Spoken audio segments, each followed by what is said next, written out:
Assalamualaikum warahmatullahi wabarakatuh. Perkenalkan, nama saya Muhammad Sofwan, NIM 1914080014 dari jurusan Tadris IPA Fisika A. Video ini saya buat untuk menyelesaikan tugas mata kuliah metodologi penelitian yang diampu oleh Ibu Dr. Miliasari SPD MSc.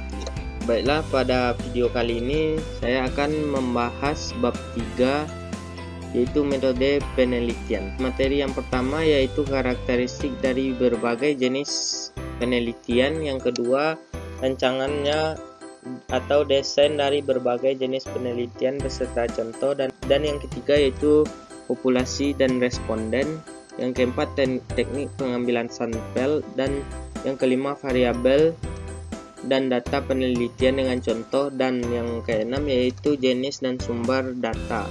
Yang ketujuh yaitu pengertian dan fungsi instrumen dalam bentuk-bentuk instrumen penelitian dengan contoh, dan membuat kisi-kisi instrumen sesuai dengan variabel indikator penelitian. Materi yang pertama yaitu karakteristik dari berbagai jenis penelitian.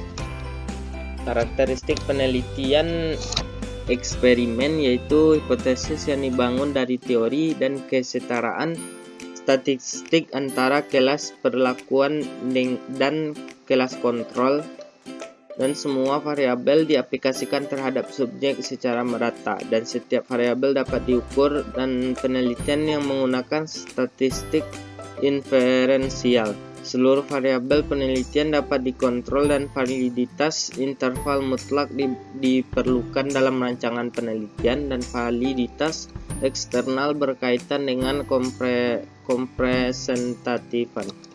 Dan karakteristik penelitian kuantitatif yaitu mendeskripsikan penelitian melalui penjelasan hubungan antara variabel, dan penelitian dibangun berdasarkan literatur dan penentuan tujuan dan rumusan masalah, dan hipotesis penelitian lebih spesifik dan rinci, dan pengumpulan data numerik dari kelompok besar yang menghubungkan variabel menggunakan analisis statistik, dan menuliskan laporan penelitian dengan standar penulisan karya ilmiah.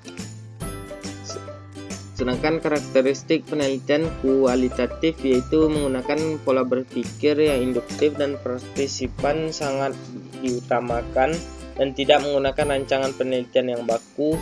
Pengumpulan data dilakukan AAT, SD, dasar prinsip fenomenologis, dan peneliti berfungsi sebagai alat pengumpulan data, dan analisis data bisa dilakukan selama penelitian, dan hasil penelitian berupa deskripsi dan interpretasi. Hipotesis tidak diwajibkan ada dan dilaksanakan pada latar alamiah. Sedangkan karakteristik pada penelitian MIK yaitu tujuannya penelitian menjawab pertanyaan penelitian secara komprehensif, dan dominasi utama dalam tuntutan pertanyaan penelitian yang mencakup hasil dan proses. Penelitian bertujuan menjawab pertanyaan pada penelitian secara komprehensif. Dan karakteristik penelitian R&D yaitu melakukan uji lapangan sebelum produk digunakan, dan melakukan penelitian awal untuk mencari temuan penelitian terkait dengan produk yang ingin dikembangkan, dan mengembangkan produk berdasarkan temuan penelitian. Dan karakteristik penelitian tindakan kelas yaitu memacu pada masalah yang dipicu oleh adanya kesadaran pada diri guru tentang pembelajaran di kelas, dan penelitian melalui refleksi diri, dan metodologi penelitian yang digunakan agak longgar dan bersifat emansipatoris yang membebaskan. Dan kegiatan pada PTK involvement yaitu keterlibatan, dan involvement yaitu perbaikan atau peningkatan. Dan karakteristik penelitian kepustakaan yaitu peneliti berhadapan langsung dengan data, dan data harus siap pakai, dan peneliti tidak dibatasi ruang dan waktu, dan bersifat sekunder atau dua. Karakteristik penelitian korelasi yaitu menghubungkan dua variabel atau lebih, dan besarnya hubungan didasari pada koefisien korelasi, dan dalam melihat hubungan tidak dilakukan manipulasi, dan datanya bersifat kuantitatif. Yang kedua yaitu rancangan dan desain berbagai jenis penelitian beserta contoh. Rancangan penelitian yang pertama yaitu pre-experimental design dan no design, di mana desain dalam penelitian ini belum maksimal, dan dikatakan belum maksimal sebab masih terdapat variabel luar yang bisa mempengaruhi. True experiment design, dalam desain ini yaitu seorang peneliti dapat mengontrol semua variabel luar yang mempengaruhi jalannya penelitian. Dan faktorial design yaitu bentuk modifikasi atas desain lain, yakni true experiment design dengan mengamati adanya kemungkinan variabel moderator. Quasi experimental design yaitu jenis desain terakhir dari penelitian ini, pengembangan dari true experimental design yang cenderung lebih sulit. Contohnya yaitu setelah mengetahui jenis penelitian eksperimen, desain penelitian eksperimen, dan juga bagaimana langkah-langkah dalam membuat contoh penelitian, dan berikut akan diberikan dua contoh penelitian eksperimen. Yang pertama yaitu mengenai kesehatan dan keduanya di bidang ekologi. Dan rancangan penelitian deskriptif yaitu metode deskriptif yang berkesinambungan, yaitu metode yang dilakukan dengan cara kontinu yang berkesinambungan dengan riset yang sebelumnya. Yang selanjutnya metode studi kasus case study, yaitu metode yang berfokus pada suatu objek untuk mempelajari kasus tertentu yang berkaitan. Tujuannya supaya dapat memberikan gambaran yang deskripsi yang rinci mengenai sifat dan karakter latar belakang suatu kasus, kemudian dikaitkan dengan hal-hal yang umum. Metode komprehensif yaitu peneliti yang melakukan perbandingan suatu hal dengan hal yang lain. Dan metode kepustakaan atau tinjauan pustaka yaitu penelitian yang meneliti mengenai suatu permasalahan lalu mengaitkannya dengan tulisan-tulisan yang berkaitan dengan permasalahan tersebut. Metode tindakan yaitu action research merupakan penelitian yang meneliti mengenai suatu tindakan yang memiliki tujuan untuk memberikan solusi dan meningkatkan kemampuan mutu dan sebagainya. Contohnya yaitu penelitian menggunakan pendekatan penelitian kuantitatif.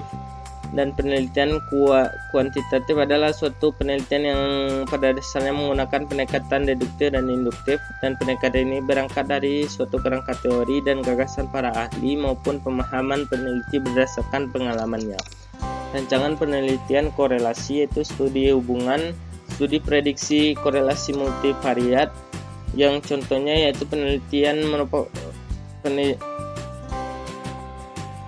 Contoh penelitian ini merupakan penelitian korelasi karena di dalamnya penelitian ini bertujuan untuk menemukan adanya tidaknya hubungan antara hasil belajar teknologi informasi dengan pemahaman keterampilan yang membuat media pembelajaran PKNH pada siswa angkatan 2011 Universitas Negeri Yogyakarta.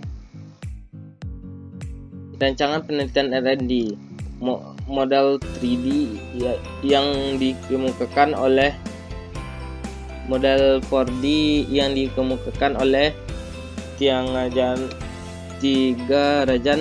Semel dan Smell dalam Saryono LPUM merupakan model pengembangan perangkat pembelajaran, dan model 4D ini memiliki siklus pengembangan yang terdiri atas 4 tahapan pengembangan.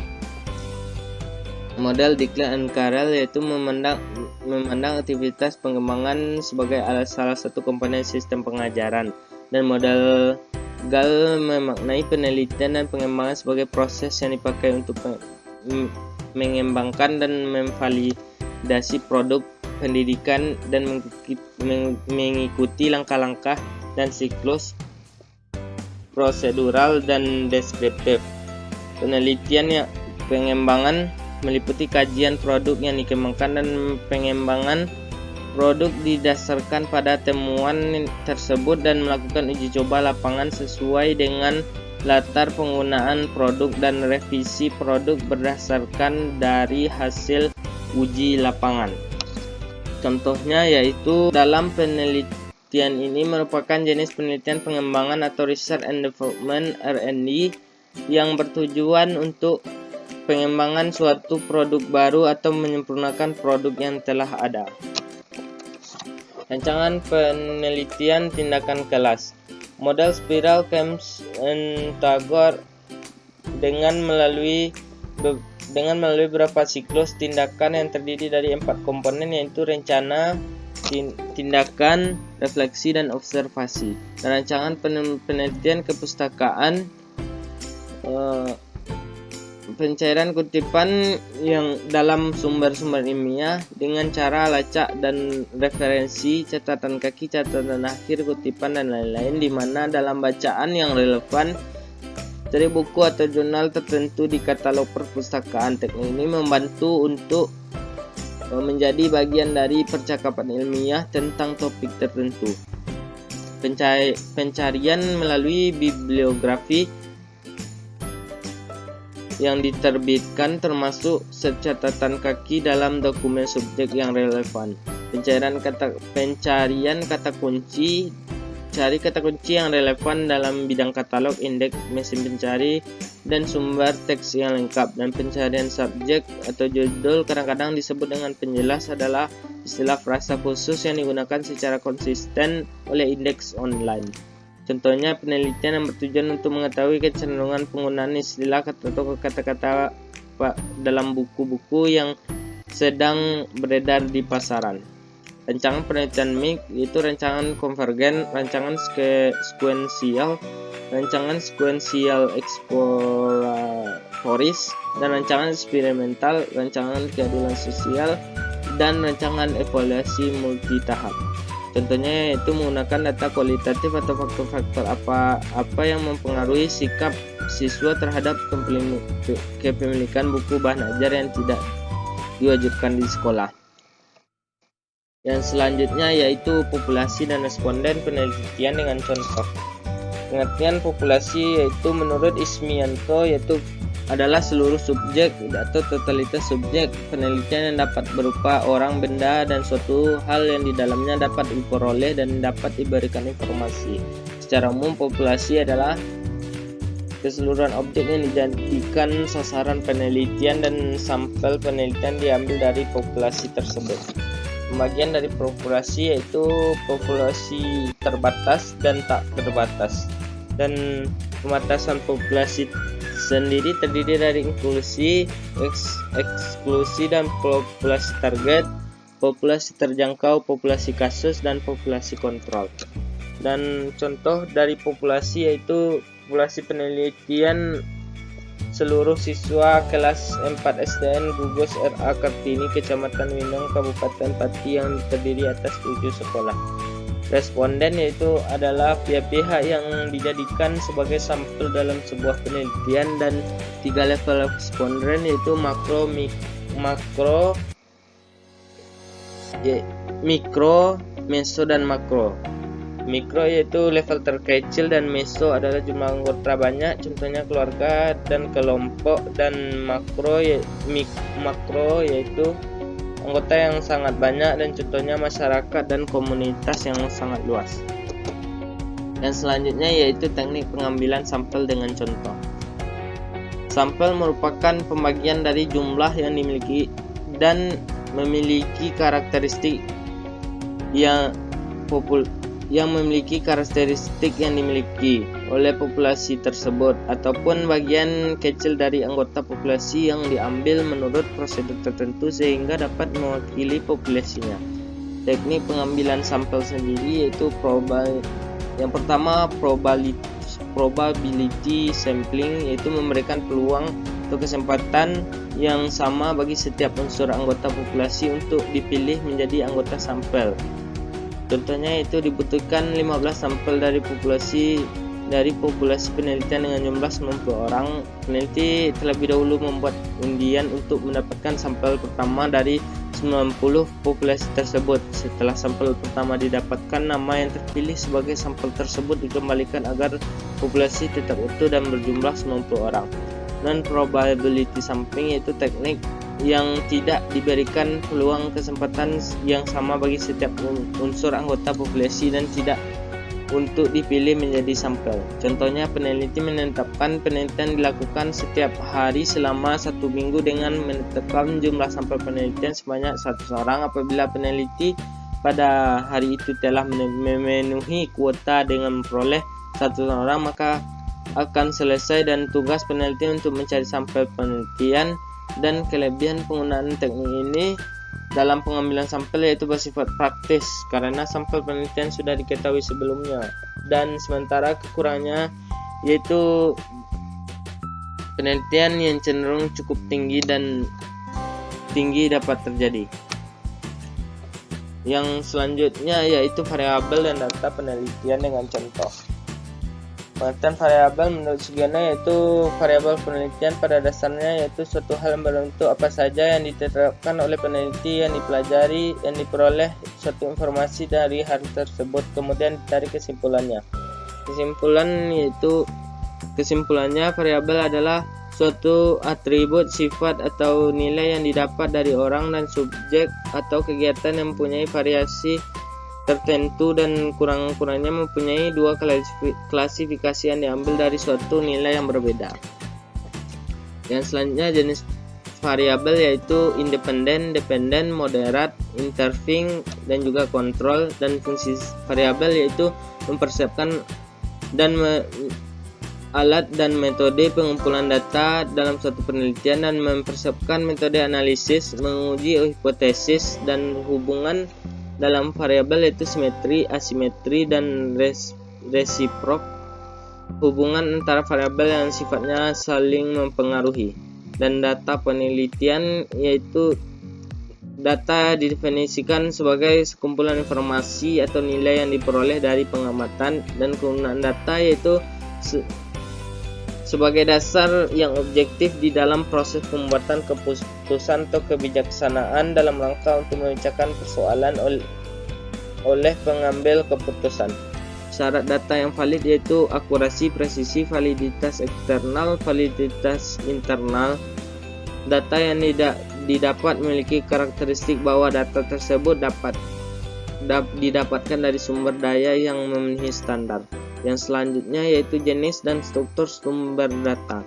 Jenis data sendiri yaitu terdiri dari data kualitatif, kuantitatif, dan sumber data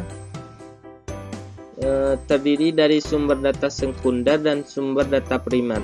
Yang selanjutnya yaitu pengertian dan fungsi instrumen